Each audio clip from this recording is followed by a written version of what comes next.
Buen día.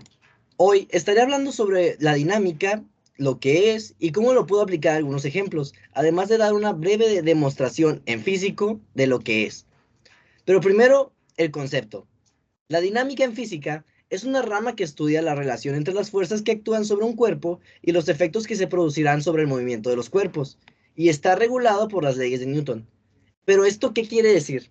Esto significa que si nosotros tenemos un cuerpo normalmente en estático, o sea, quieto, o en un estado de movimiento rectilíneo uniforme, sin aceleración, este se mantendrá así a menos que una fuerza externa actúe sobre el mismo, haciendo que cambie su estado de movimiento, sea empezando a moverse o acelerando. Aquí tenemos un ejemplo, un niño que está de pie y un niño que está corriendo. El niño eventualmente empieza a correr haciendo fuerza y empieza a moverse. Pero ¿cómo podemos expresar esto un poco más en físico, un poco más con ejemplos parecidos a los problemas que nos ponen en los libros? Bueno, pues para ello tengo el siguiente ejemplo.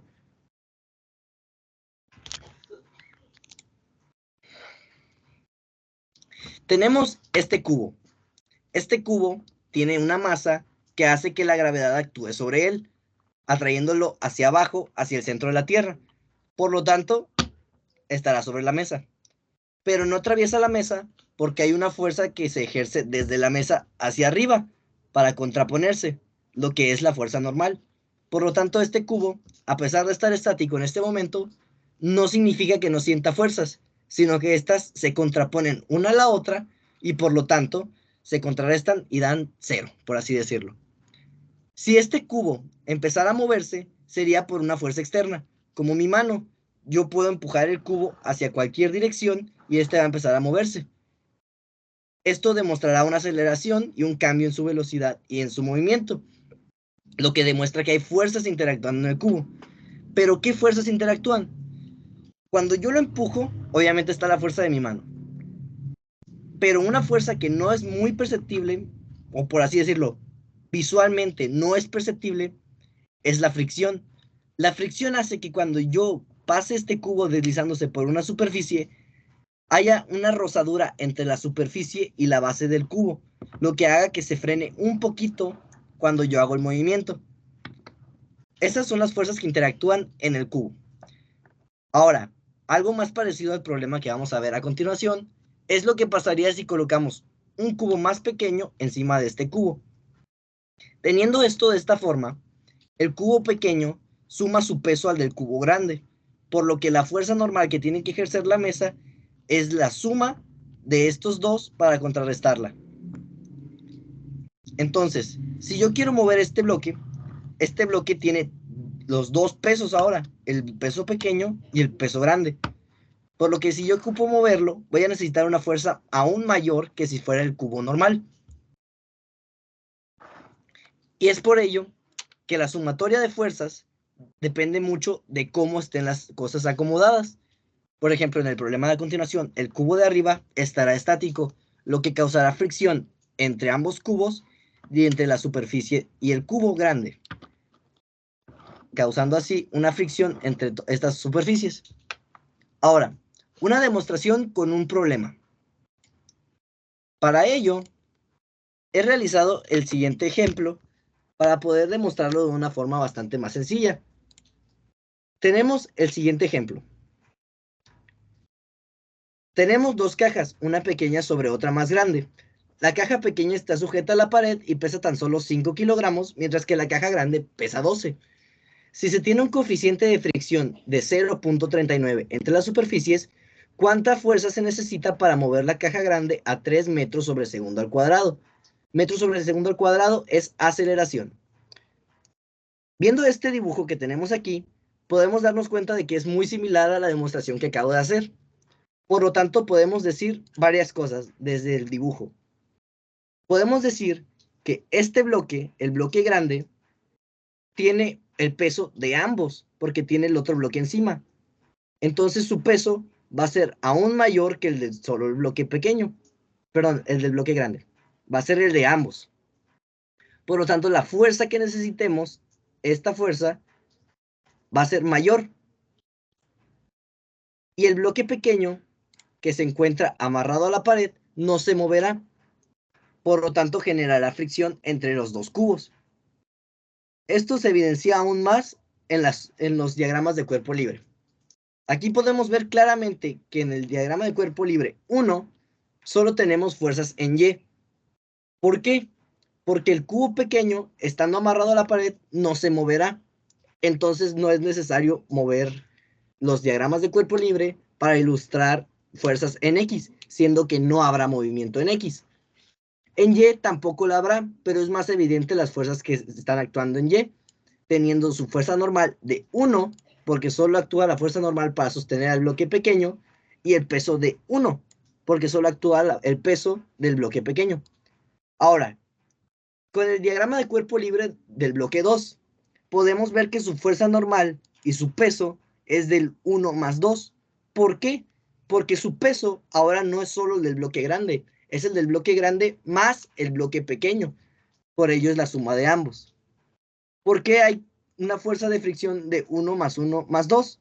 Esto se debe a que tenemos dos fuerzas de fricción realmente, no solo una. La fuerza de fricción entre el cubo y el cubo pequeño es de 1, porque solo actúa la fuerza de fricción del cubo pequeño contra el cubo grande. El peso del cubo pequeño es lo que ocasiona esa fuerza de fricción. Y tenemos el de 1 más 2, porque el cubo grande, teniendo el peso de ambos cubos, tiene fricción contra la superficie. Por ello es que se genera esta fuerza de fricción de 1 más 2, siendo así una fuerza de fricción de 1 más 2. Esta F grande representaría la fuerza que estamos haciendo para tirar del cubo, para poder sacarlo. Ahora, yéndonos a sumatoria de fuerzas. En el cubo 1, que es el pequeño, tenemos que su sumatoria de fuerzas en X es de 0. Y en Y también, realmente también es de 0. Porque la fuerza normal está contrarrestando al peso, por lo tanto ni sube ni baja. Mientras que en el cubo 2 tenemos que la sumatoria de fuerzas en X da igual a masa por aceleración. ¿Por qué? Porque no está estático, hay movimiento. Por lo tanto, su sumatoria no da 0, da masa por aceleración.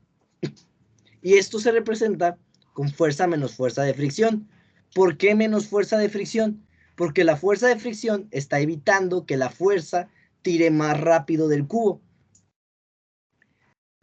Y en Y, en su sumatoria de fuerzas en Y, tenemos que su fuerza normal menos el peso de 1 más 2 da igual a 0, porque el peso es de ambos bloques, como ya lo he explicado.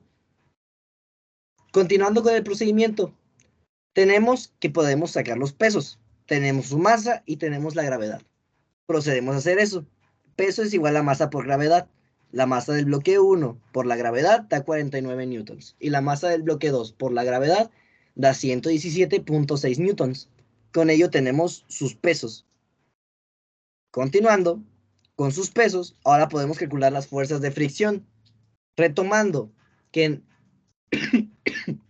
Disculpen. Retomando que en el bloque 1 solo está actuando la fuerza de fricción del bloque 1 contra el bloque 2, solo el peso del pequeño. Por lo tanto, tenemos el peso del pequeño por el coeficiente de fricción, nos da 19.11 newtons. Esa es la fuerza de fricción de arriba, por así decirlo, de bloque y bloque.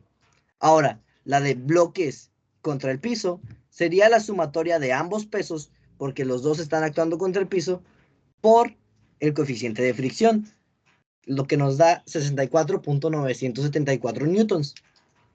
Nuestra fuerza de fricción total es la suma de ambas, porque ambas van a estar frenando nuestra fuerza ejercida para tirar del cubo grande.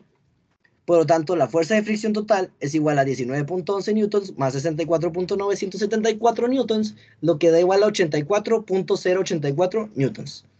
Esa siendo nuestra fuerza de fricción total. Con ello, ahora solo podemos usar la sumatoria de fuerzas en X de la caja 2, la caja grande, para calcular la fuerza que necesitamos. Tenemos la fuerza que queremos hacer, esa la tenemos que descubrir, no la tenemos. Esta nos hace falta. Queremos encontrar esta. La fuerza de fricción total ya la tenemos, ya la descubrimos y ya la sacamos anteriormente. La masa también la tenemos, es la masa del bloque grande. Y la aceleración nos las otorga el problema, que es de 3 metros sobre segundo al cuadrado. Faltándonos así solamente la fuerza, por lo que lo podemos despejar. La fuerza de fricción total pasaría sumando al otro lado y nos quedaría que la fuerza es igual a la fuerza de fricción total más masa por aceleración. Despejando términos, más bien sustituyendo términos, podemos determinar que la fuerza es igual a 84.084 newtons más 12 kilos, que es la masa del bloque grande, por 3 metros sobre segundo al cuadrado, que es la aceleración, dándonos así 120.084 newtons, siendo este nuestro resultado final y la fuerza que necesitamos para sacar el cubo de ahí. Eso ha sido todo, muchísimas gracias, espero que haya sido entendible el video, que hayan aprendido más sobre dinámica y cómo se puede aplicar, más bien cómo se puede demostrar. Muchísimas gracias por todo.